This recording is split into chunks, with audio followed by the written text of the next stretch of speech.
Toujours trop fort dans les concerts. Toujours trop fort dans les boîtes de nuit. Sans compter les casques audio. Avec les smartphones, ils sont partout et pas toujours bien utilisés. Aujourd'hui, un Français sur 4 souffre d'une déficience auditive et cela survient de plus en plus tôt. Charlotte a 43 ans, chanteuse de rock à l'adolescence. Elle est gravement atteinte au niveau de l'oreille. Charlotte souffre d'hyperacousie, une maladie particulièrement invalidante. Chaque son que je vais entendre va me piquer l'oreille.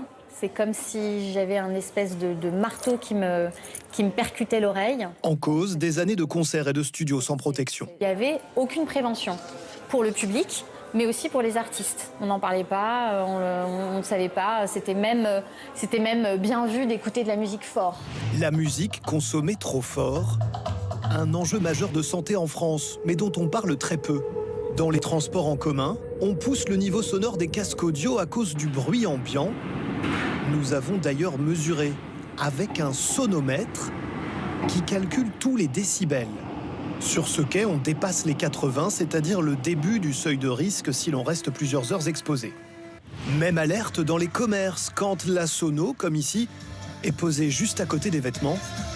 Le seuil de risque, 80 dB, est légèrement dépassé. Nous avons tout de même montré ces images à cette association qui se bat pour que l'espace public soit moins bruyant. Attention, dit-elle, à doser l'exposition au bruit. C'est ce capital en fait qu'il faut conserver, c'est ces petites cellules ciliées qu'il faut protéger au maximum et le plus longtemps possible. Donc, et donc faire attention. Du repos.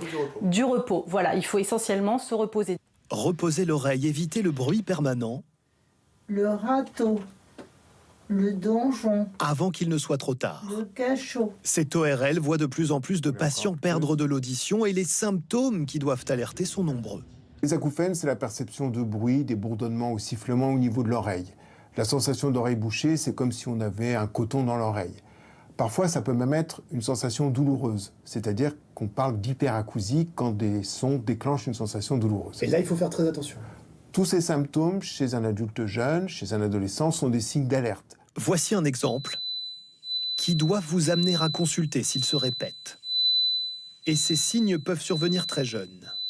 Si l'on regarde les derniers chiffres disponibles, 1,3 million d'enfants en France de moins de 10 ans ont consulté un ORL pour des sifflements dans les oreilles.